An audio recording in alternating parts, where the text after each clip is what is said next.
Welcome to the Kosher Cast, where we talk about, cook, and take a deep dive into traditional Jewish foods. I'm Kai. And I'm Grayson. Welcome back to the show. Today we're diving into a dessert that has somehow managed to show up in just about every culture from India to Brooklyn, and it's claimed by basically all of them. We're talking about halva. Yeah, halva is one of those foods that if you've ever wandered through a Jewish deli or a market in Israel, you've probably seen it sitting there in those big blocks, kind of crumbly and dense, sometimes marbled with chocolate or pistachios. It's a sesame-based candy that has somehow become this staple of Jewish cuisine, even though, as we'll get into, its origins are way more complicated than that. Exactly. So today we're going to walk through where halva came from, how it ended up becoming a big part of Jewish food culture, who actually eats it, when it's traditionally eaten, and the different variations you can find around the world. And then we'll get into what actually makes halva a Jewish food, which honestly is a really interesting question. Let's get into it. Okay, so the first thing to know about halva is that nobody can really agree on where it came from. The name itself comes from the Arabic word halwa, which just means sweet confection. That's where the English word halva comes from, but it traveled through a bunch of languages first.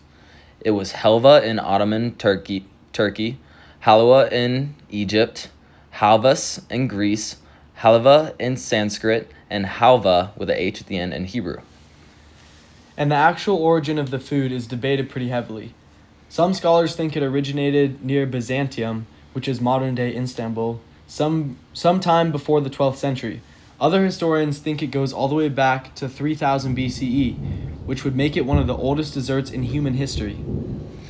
The first written recipe we have for halva shows up in an Arabic cookbook from the early 13th century called Kitab al-Tabik, or the Book of Dishes, and it actually included 7 different variations of halva. There's also a cookbook from Moorish Spain from around the same time that describes rolling out a sheet of candy made from boiled sugar, honey, sesame oil, and flour, then sprinkling it with rose water and ground pistachios. What's interesting is that the early versions of halva weren't really the sesame paste-based candy that we think of today. The original versions were more grain-based, made with flour, oil, and sugar, so it was almost more like a thick, gelatinous pudding than a crumbly candy. Right, and from there, halva basically spread along trade routes throughout the Middle East and Mediterranean, Central Asia, and into the Indian subcontinent, and every region kind of made it their own. The Egyptians called it halwa and added pistachios, almonds, or pine nuts. Indians shortened it to halva and flavored it with ghee, coconuts, and dates. So even before it became associated with Jewish cuisine, halva was already this cross-cultural food. Don't mind the thunder in the background. So here's where things start to get really interesting from a Jewish food perspective. Halva's popularity exploded during the Ottoman Empire, particularly in the reign of Suleiman the Magnificent, who ruled from 1520 to 1566. He was seemingly so enthusiastic about halva that he actually commissioned a separate kitchen to be built right next to his palace for the exclusive production of halva. It was called the Helvahain, or literally the House of Halva. Incredible. So in that simple royal kitchen, 30 different types of halva were being made. It was, in fact, this type of halva made with sesame tahini that is the type of halva we are familiar with today. And it made its way through the Ottoman Empire into countries like Romania and Hungary. And it is this journey that is key in the Jewish food history of the halva. So the Ottomans are in Romania and they introduced the sesame tahini halva to the Eastern European Jewish population. This makes it a food that the Jewish communities in the Romanian, Hungarian, and surrounding regions embrace and adopt as part of their food culture. I think what's so amazing about it is that halva is truly a perfect example of Jewish food in general. Jews have a long history in the diaspora, a very long history. So we have moved throughout the world, and what is now perceived as Jewish food is food that was taken from the locals and adapted to the Jews' dietary and cultural needs. That's right. The specific reason why halva in particular was something that worked for the Jewish people is because of the kosher laws. This sesame and sugar variety is parv, meaning it does not contain dairy or meat, so it can be eaten with any food under kosher law. This made it really practical as a great dessert.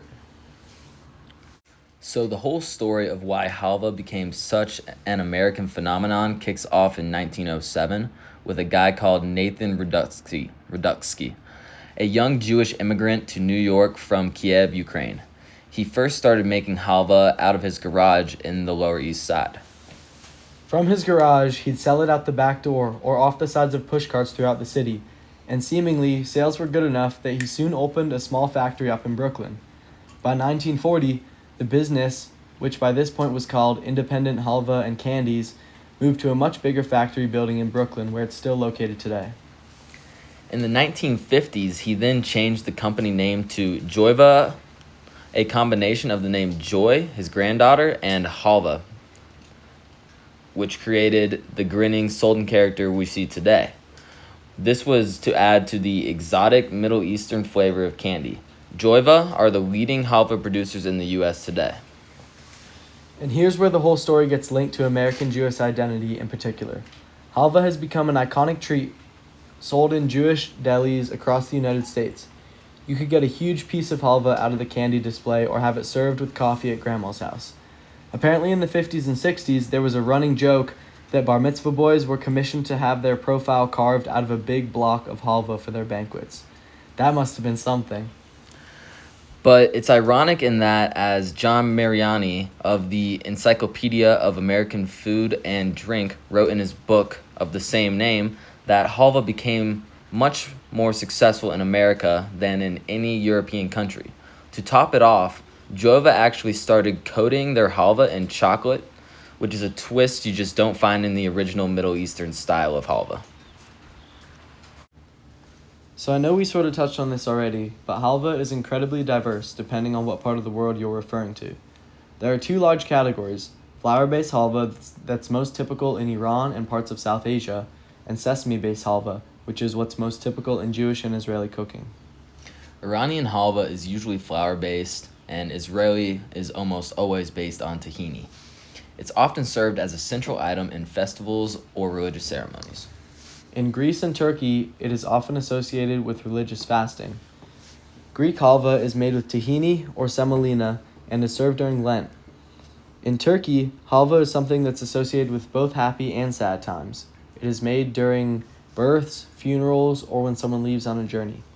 A very interesting variation in Turkey is the Gelibolu cheese halva, made with fresh cheese, wheat flour, and sugar. This variation has been the focus of research over the past 2 years to determine the distinctive characteristics of this treat. Then specifically Jewish halva, there's thousands of varieties and flavors. When you go to a market in Jerusalem, vendors will be selling tons of different flavors such as pistachio, vanilla, carrot, chocolate, and coffee. There are even more modern flavors out there like Oreo and Nutella. We wanted to know whether there's a special context where halva is prepared or eaten, and the honest answer is halva doesn't really have one specific holiday attached to it the way some Jewish foods do, like latkes with Hanukkah or matzah with Passover. Right, but it does show up in Jewish life in some pretty consistent ways. It's a common Purim treat, often included in the gift baskets that you give friends on Purim. It's also a pretty standard dessert at Shabbat tables, especially in Sephardi and Mizrahi households.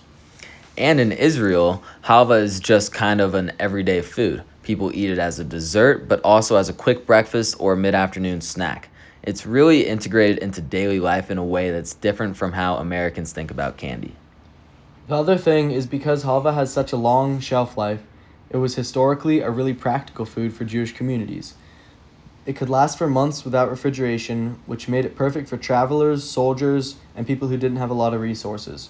It was delicious and durable. So this brings up the big question. What actually makes halva a Jewish food, given that it's eaten by basically every culture from India to Mediterranean?